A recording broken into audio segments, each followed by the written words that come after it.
traditionally, right, obviously the first 5 books, the Torah, are understood to be like the core thing, the first big like unit of the text that everything.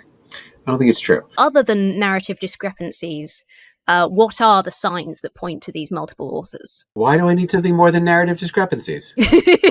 Like, people have gotten really hung up on like language. The thing that makes us sit up and go, that can't be, is that like I don't know where like characters are in the wrong places at the wrong times, or things happen in the wrong order, or like that's not that guy's name. Like, Noah can't take 2 of every animal on board the ark and then also take 14 of every animal on board. It can't rain for 40 days and 40 nights and also have the flood last for 300 days. Like, it just doesn't, it can't happen. Hi, Dr. Joel Baden. Thank you so much for joining me. My pleasure. We're talking about the Hebrew Bible. I wanted to start with the sort of arrangement of the pieces. So, according to Jewish and Christian tradition, the Torah, the first 5 books, were written by Moses, dictated by God, written by Moses. Obviously, those books don't claim any authorship. Perhaps slightly more problematically, Moses' death is in the end of Deuteronomy, probably a bit traumatic if he did have to transcribe that. So, with a society that doesn't appear to put much value on authorship, and then the later traditions being sort of problematic as an explanation, are there any clues about the authorship that we can glean from these stories, and how does one start doing that? Thinking specifically about the Pentateuch, the Torah? Yeah, we can. I reckon start there. Right. I mean, we could spend the rest of our time just going through book by book. So right, we're gonna set Moses aside. As you said, there's actually nothing in the text that suggests that Moses wrote it, and it doesn't make any sense at all. Who writes about themselves in the third person? Who writes about their own death? Who declares themselves to be the most humble person on earth? Right there, I mean, there's, who makes references to stuff that didn't happen in their lifetime? All kinds of stuff. Just forget it. So once you set aside, like, did Moses write it? Then you're left with, like, still basically a pretty open question, which is like, okay, so who did? It could be some other one person who wrote it. It could be some other kind of way that this text is put together. And to do this as swiftly as possible. It doesn't take very long if you're reading the Bible like 2 chapters before you realize that you're not reading the work of a single author. You read Genesis 1 and you're like, got it, I see how the world was made. And then you read Genesis 2 and you're like, got it, I see how the world was made again. And it doesn't work. The 2 don't go together, and people have all kinds of explanations for it. But every time you're trying to explain something away, it's because there's a problem. And so, what we actually have in the first 5 books is not one single author, Moses or anyone else, but in fact, if you ask me, 4 different texts that have been sort of woven together. Like, if you imagine somebody taking the 4 Gospels, which basically all cover the same ground, not exactly, but pretty close, and being like, I'm going to make one story out of this. That sounds crazy, except that somebody did it in the 2nd century, and it's like still exists today. And that's basically what I think is happening. People still do that. Yeah, people do that. So my understanding of the thing is that that's exactly what happened with the Torah, is that somebody took essentially 4 histories of Israel from whenever they started creation, Abraham, whatever, and was like, these are 4 stories are all basically about the same thing. And put them together into one story, and that is why it looks the way it does, right? It's like full of repetitions and contradictions and weird gaps and jumps, and you can pull it apart, and suddenly each one of its various parts makes much more sense. Who these authors were, I don't know. Nobody knows. I mean, we can make some guesses based on the things they care about. There's like one of them that like really seems like whoever's responsible for most of Leviticus is like super into priestly stuff and like sacrifice, and like I assume that person was a priest. When? I'm not entirely sure. And like so, like we're sort of like playing around, but everything we say about who wrote them is something that we are like extracting from the text says this, and what kind of author might be responsible. Like the text is all the information in it, and anything we say that's like outside of that, we're inventing. That's great, because I wanted to talk to you about Genesis anyway, so I'll jump Oh, straight good. to there. The first part of my notes for this question, I've just written, what's going on in Genesis? So we have what appears to be these two different creation stories. Yeah. And I have encountered, when I've talked about this sort of thing and read a lot, I've read a number of apologetic explanations for the contradictions, also the differences in narrative. So I thought it might be interesting to hear from you, other than narrative discrepancies, what are the signs that point to these multiple authors? Why do I need something more than narrative discrepancies? Like, no, I mean, I say that like partly in tongue in cheek and partly legitimately. Like, historically, like in the scholarly world, people have gotten really hung up on like language, or like structure or theme or style or theology, and and right, those things are all there. Um, like, yes, Genesis 1 does not read like Genesis 2, right? Like, just in terms of style, right? There's a very, like, Genesis 1 is much more structured and more poetic, and it's got like repetition and all these things. And Genesis 2 just reads like a story, with none of those things, with its own kind of narrative style. And like, yeah, that's useful. And sometimes there's different words for things, and that's interesting. Um, but like, the key thing here is this: like, if you had in the Torah a story that was totally coherent, but like it occasionally used variety, like different words for stuff, or like sometimes it shifted themes, or sometimes like one chapter like read a little bit differently from another, I don't think we would be talking about necessarily multiple authors. I see. Like, the thing that makes us sit up and go, that can't be, right? Like, no one could have written that, is that like, I don't know where, like, characters are in the wrong places at the wrong times, or things happen in the wrong order, or like, that's not that guy's name, or like, that didn't happen twice, like, or like Noah can't take like two of every animal on board the ark, and then also take 14 of every animal on board. Like, it can't rain for 40 days and 40 nights and also have the flood last for 300 days. Like, it can't happen. It's just, and so, like, you can do those kinds of like, you can be like, but like, it's a different name for God, or like, different various like stylistic features, but like, those aren't the presenting problem, as it were. Mm-hmm. Um, uh, and actually, it is, you've brought up like the apologetic thing. Like, it is super easy to explain away stylistic and thematic differences. Like, I don't even think you need to be apologetic about it, right? It doesn't need to be like some fundamentalist, apologetic, like, whatever.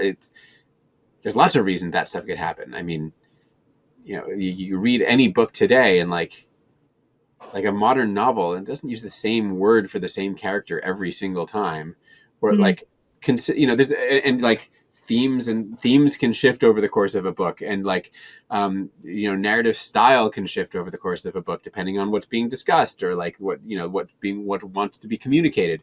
But it's really hard to read a story, in which, like, at one point, I'll use another random example, right? Like, it's hard to read a story where, like, I don't know where stuff is. Like, later in the Torah, you get like, the tent of meeting, which is this place where God meets with Moses. Like, in one chapter, it's in the middle of the camp, and in the next chapter, it's like way outside of the camp, and like, it can't be in both places, right? Um, and that's far more important than like words. Fab, that's a great answer. So really, the kind of the narrative itself and the story being told is sort of at the heart of the exploration then, when it Oh, yeah. comes to authorship. Yeah. I think it absolutely has to be. It's certainly when it comes to the Torah. I think that's the whole game. So something I'm a bit persistent about, I think to the point of being irritating, is the need to recognize the books of the Hebrew and the Christian Bible as individual texts. Um, and then sometimes, obviously, as you say, even individual sources coming together within those. Um, rather than one cohesive thing. So on the flip side of that, I am kind of interested to know.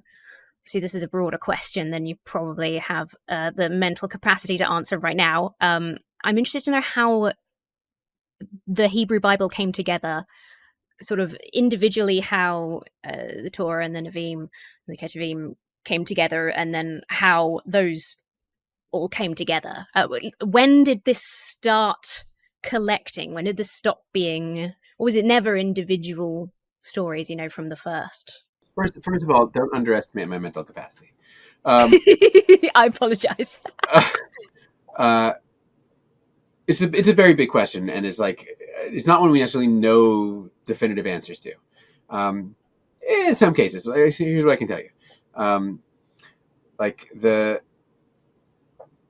Traditionally, right, obviously the first 5 books, the Torah, are understood to be like the core thing, right? Like the first big unit of the text that everything. I don't think it's true. That is, I'm at least pretty convinced that the books from Joshua through Kings were probably collected and edited together earlier than the Torah. Sometime during the exile in the 6th century. The Torah is probably somewhere in the 5th, 4th century. And I know that because there's no references to the Torah in the Bible until we get to texts that are from that time. Chronicles, Ezra, and Nehemiah, they seem to know that there's a Torah the way we have it, at least close to it, something with all the sources and stuff put together, and no one before that seems to have any idea. Now, obviously, some of these are rolling open corpora, Psalms, was just they were collecting liturgical poetry, and it kept on getting collected, even past the biblical period, right? Our Bibles have 150 Psalms, and the Septuagint has 151, and the Dead Sea Scrolls have 156, right? They keep on adding, right? They're adding more. It's a rolling corpus. I think Proverbs is probably not so dissimilar. I think the prophetic texts are probably not so dissimilar, right? You've got very old prophetic texts, 8th century, in the books of the prophets, and you've got relatively young 3rd century probably, and once you get into the writings, the Ketuvim, it's forget it. It's craziness there, and you get everything from I think they're all probably relatively young as biblical texts go, but you get a whole range of stuff there. Lamentations is probably from not so far after the exile and the destruction of Jerusalem and the temple, and Daniel is definitely from the 2nd century. So there's wide ranges. At the heart of your question, though, isn't the when, it's the how.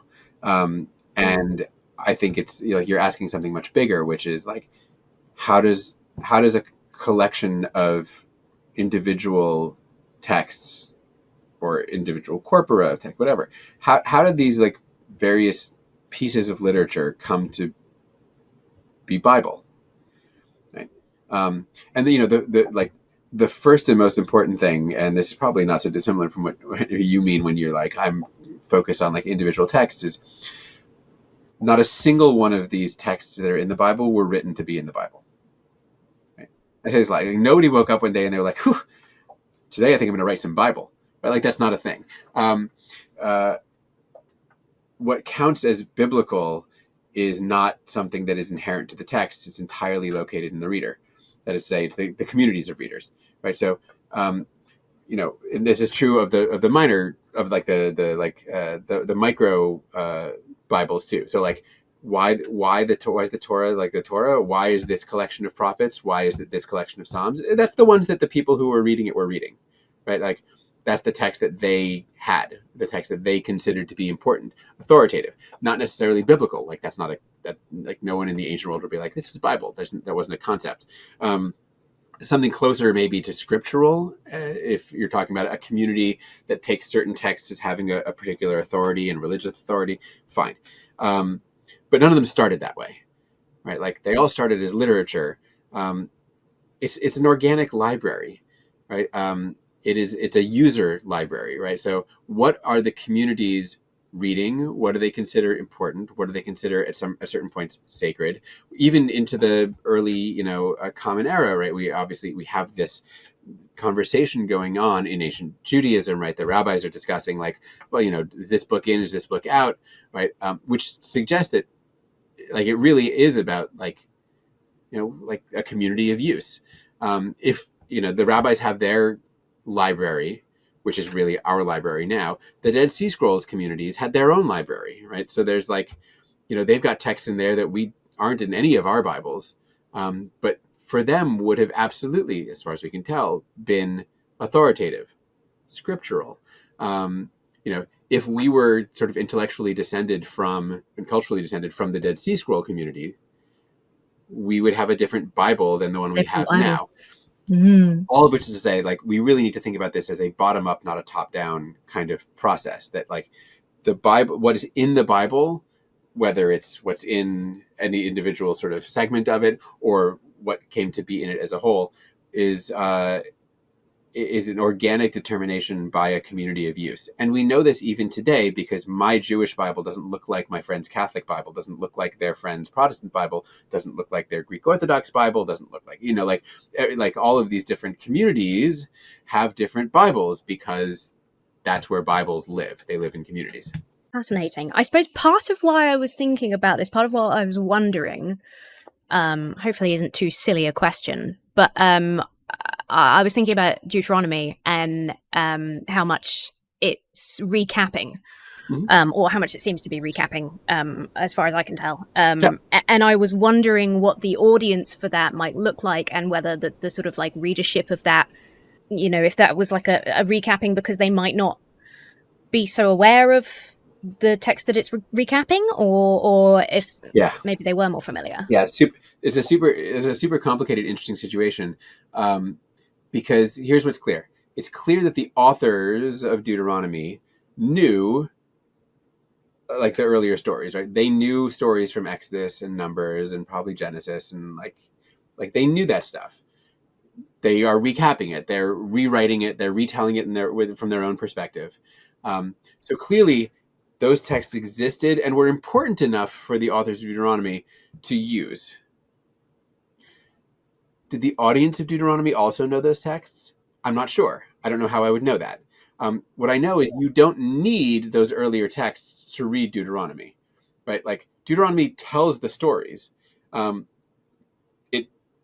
could read Deuteronomy and recognize that it's alluding to other stories and have no idea what those stories are and not miss any of the point of Deuteronomy, right?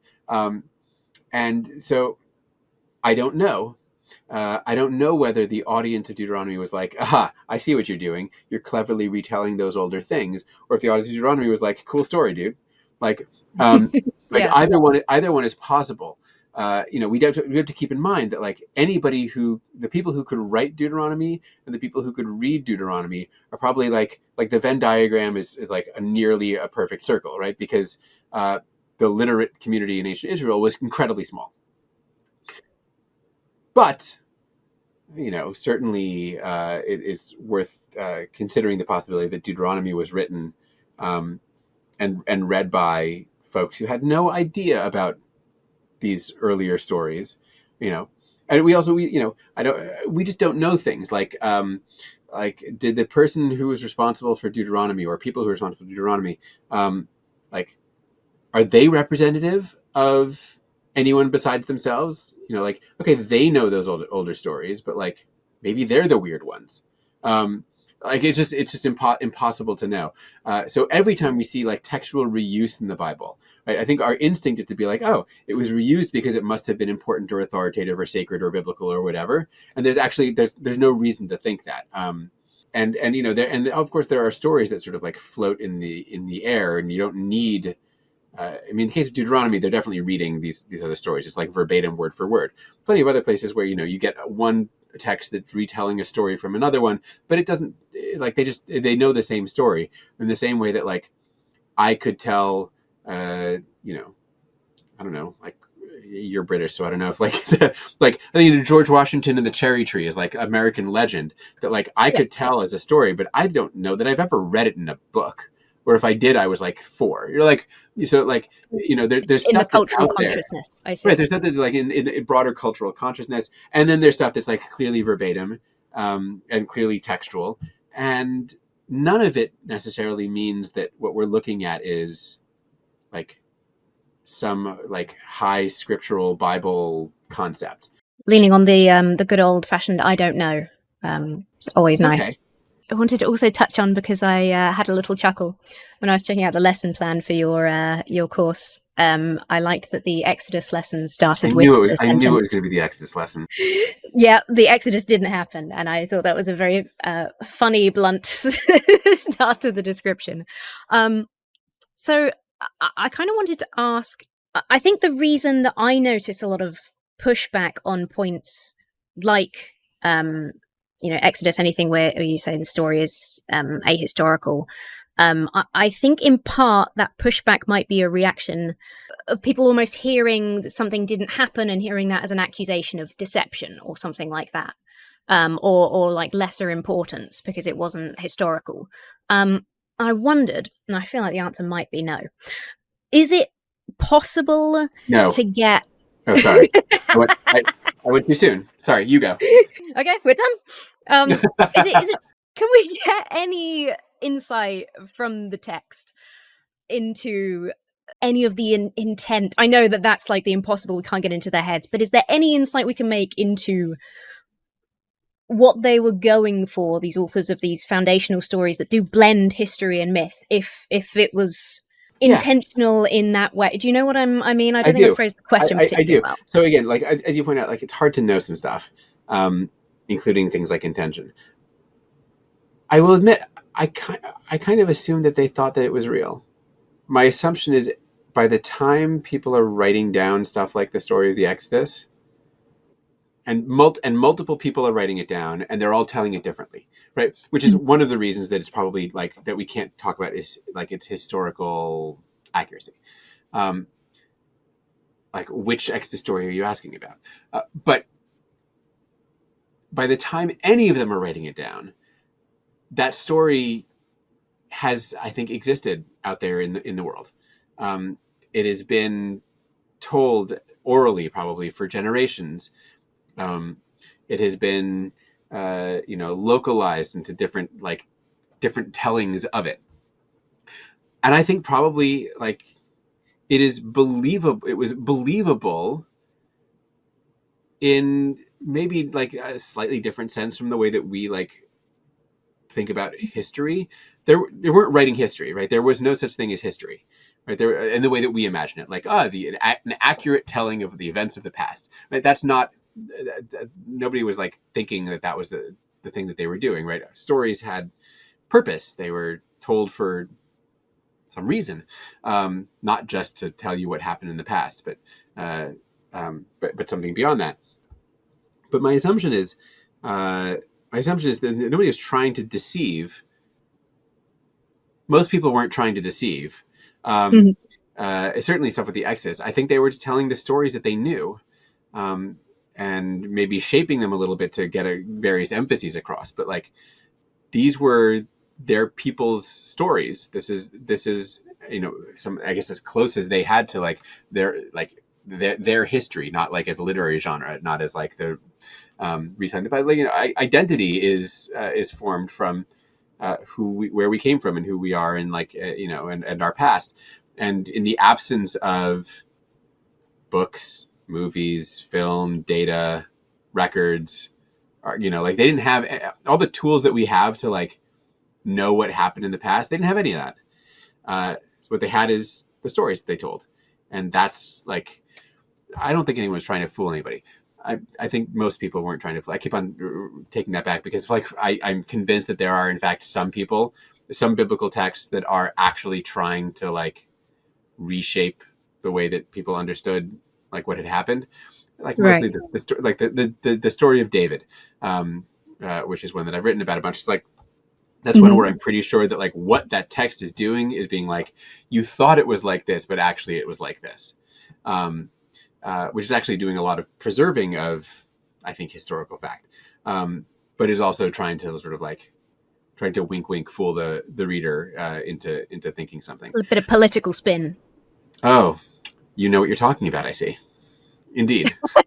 A little bit. Just for fun, what is your favourite aspect that you're going to cover? Your favourite, whether it's like your favourite thing to study and teach about, or if you have a favourite text. So here's the weird answer, but true. My favorite thing, it's not my favorite thing to study, though I do enjoy studying, but it's definitely my favorite thing to teach is Leviticus. I had a feeling. which is like, for most people, like the single least readable book in the entirety of the Bible. Like Chronicles is close, but Leviticus is pretty much at the top. Yeah. And that's why I like teaching it, because it's like, I can get you, I think, in one lesson. And I do all of Leviticus in one lesson, at least for this course. In one lesson, I'm pretty sure I can get you from that is unreadable to that is like the most meaningful, coolest theological statement in the entire Bible. Well, that is very exciting. There's a teaser for you. Yeah, that's awesome. I'm really looking forward to the course. Thank you so much for talking to me about it. Thanks very much. If you are intrigued, if you want to take Dr. Joel Baden up on his challenge, make sure you check out my affiliate link down below for his 28-part lecture series. This is a super exciting one. Not only do you get to learn from Dr. Joel Baden, a Yale professor, we're getting Ivy League up in here. Not only that, but these classes will be live from the 2nd of September. So after every lecture, there will be a Q&A section where you can ask Dr. Joel your burning questions. Plus, you get lifetime access to the course afterwards, or even if you don't see it live. You've got 28 50-minute lectures, Q&A sessions after each lesson, 4 quizzes, PDF lesson guides, audio downloads if you're more of a podcasty kind of person. Early bird pricing ends today, but even if you miss it, this is such great value for 28 lessons with a Yale professor on such an interesting topic. We're going to learn what the Hebrew Bible meant to its ancient Israelite authors before it got reinterpreted by later traditions, who King David really was, how the Hebrew Bible became the Bible, what got cut, as well as learning how to spot contradictions, redactions, and multiple voices hiding within the stories. I'm really excited about this one. It's going to be super interesting, learning some great stuff through the lens of the latest academic scholarship. Check it out, let's be nerds together. If you do want to take part in the course, using my affiliate link down below also helps me and this channel out, so thank you very much. Thank you, Dr. Joel Baden, for joining me for this interview. It was a lot of fun. A big shout out and a thank you, of course, to my giant chickens and colossal quackers over on Patreon.